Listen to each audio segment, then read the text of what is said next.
सुनेत्रा पवारांच्या शपथविधीबाबत कुठलीही माहिती नाही। सुनेत्रा पवारांची शपथ हा त्यांचा निर्णय आहे असं शरद पवारांनी आज वक्तव्य केलंय। त्यांच्या पक्षानं काय करावं हे त्यांनी ठरवलं। सुनेत्रा पवारांसोबत कुठलीही चर्चा झालेली नाही असंही शरद पवार म्हणालेत। तर सुनेत्रा पवारांच्या उपमुख्यमंत्री पदाबाबत शरद पवारांनी ही मोठी प्रतिक्रिया दिलेली आहे।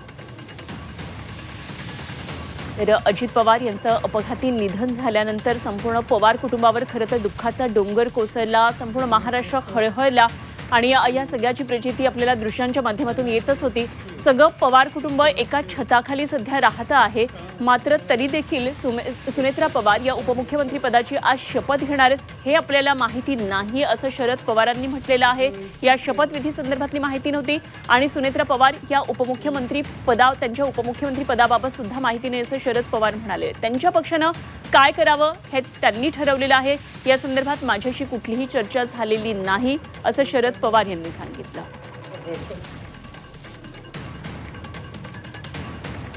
तर एकंदरीतच शरद पवारांना जे खरं तर राष्ट्रवादीचे पूर्वीचे सर्वेसर्वा होते, ज्यांनी खरं तर पक्षाची स्थापना केली आणि त्यानंतर 2 शकलं जेव्हा राष्ट्रवादीची झाली त्यानंतर शरदचंद्र पवार पक्षाची स्थापना झाली। दुसरीकडे अजित पवारांकडे राष्ट्रवादी गेली।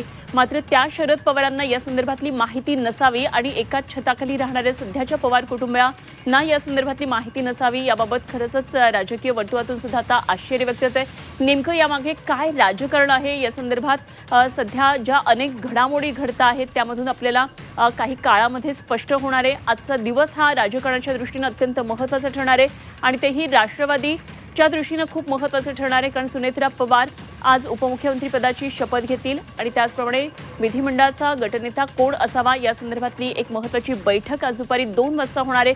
त्यानंतर या सगळ्यामधली जी निवड आहे आणि उपमुख्यमंत्र्यांची शपथ जी आहे ती सुनेत्रा पवार आज घेतील आणि त्यानंतर राज्याच्या राजकारणामध्ये काय नेमके सगळे बदल दिसतात हे बघणं महत्त्वाचं ठरणार आहे। सध्या 2 राष्ट्रवादी एकत्रित येणार का आणि त्यांच्या एकत्रीकरणासंदर्भात काय होणार, कारण यापूर्वी अनेकदा बैठका झालेल्या असल्याचं शरद पवारांनी सांगितलेलं। आत्ताच त्यांनी माध्यमांबरोबर ते जेव्हा बोलले त्यात त्यांनी सांगितलेलं आहे आणि त्याचप्रमाणे शरदचंद्र पवार पक्षाचे जे नेते आहेत, प्रदेशाध्यक्ष आहेत, हे सगळेजण या बाजूने बोलतात की अशा अनेक बैठका झालेल्या होत्या आणि जिल्हा परिषद निवडणुकां झाल्यानंतर या संदर्भातली जाहीर घोषणा होणार होती। मात्र त्यापूर्वीच अजित पवारांचं अचानक जाणं, त्यामुळे या सगळ्या चर्चांना सुद्धा कुठेतरी खंड पडलेला आहे। या चर्चा आता पुढे गेलेल्या नाहीत हे स्पष्ट आहे आणि अर्थातच या सगळ्या घडामोडीला केवळ 3च दिवस झालेले आहेत, तेव्हा ह्या चर्चा आता लगेच पुढे जाणाऱ्या नव्हत्या।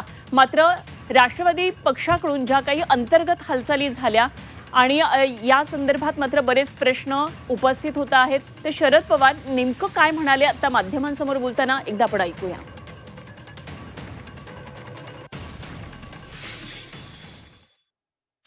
विषयाची आणि चर्चा सुरूच आहे।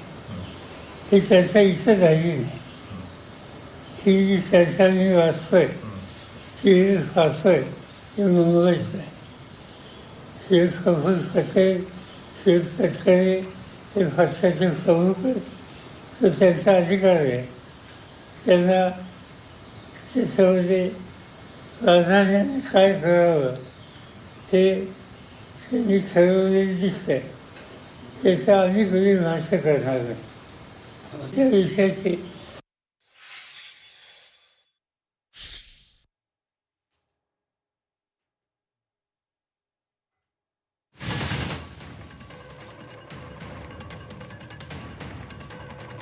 शरद पवारांची ही प्रतिक्रिया आपण पाहिली। एकंदरीतच आज उपमुख्यमंत्री पदाची त्या शपथ घेणार आहेत, मात्र या संदर्भात आपल्याला माहिती नाही असं त्यांनी म्हटलेलं आहे आणि हा त्यांच्या पक्षाचा अंतर्गत प्रश्न आहे। सुनील तटकरे हे त्या पक्षाचे अध्यक्ष आहेत आणि त्यामुळे काय जो निर्णय घेणार आहे तो त्यांनी घेतलेला आहे आणि तो त्यांच्या पक्षाचा अंतर्गत निर्णय असल्याची शरद पवार यांनी ही वरवरची ही अशी सगळी प्रतिक्रिया दिलेली आहे।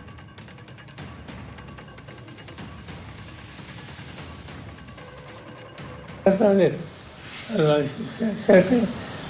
त्यांचा अंतर्गत पक्षाचा निर्णय दिसतोय, तो त्यांचा अधिकार आहे। साहेब जसं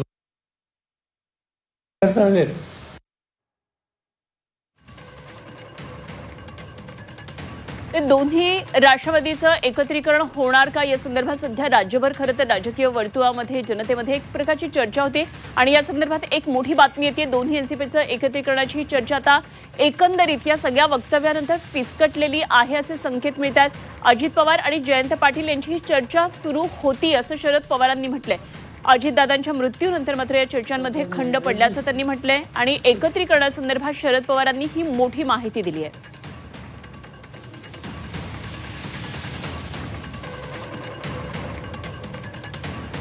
तर जिल्हा परिषदांच्या निवडणुका आणि पंचायत समित्यांच्या निवडणुका येणाऱ्या काळामध्ये आहेत आणि त्यानंतर या एकत्रीकरणासंदर्भातली घोषणा होणार होती असं काही नेत्यांनी सुद्धा म्हटलेलं आहे। शरद पवारांनी सुद्धा म्हटलं, त्यामुळे एकत्रीकरणासंदर्भात निश्चितच चर्चा होत्या असं या वक्तव्यावरून दिसून येत आहे।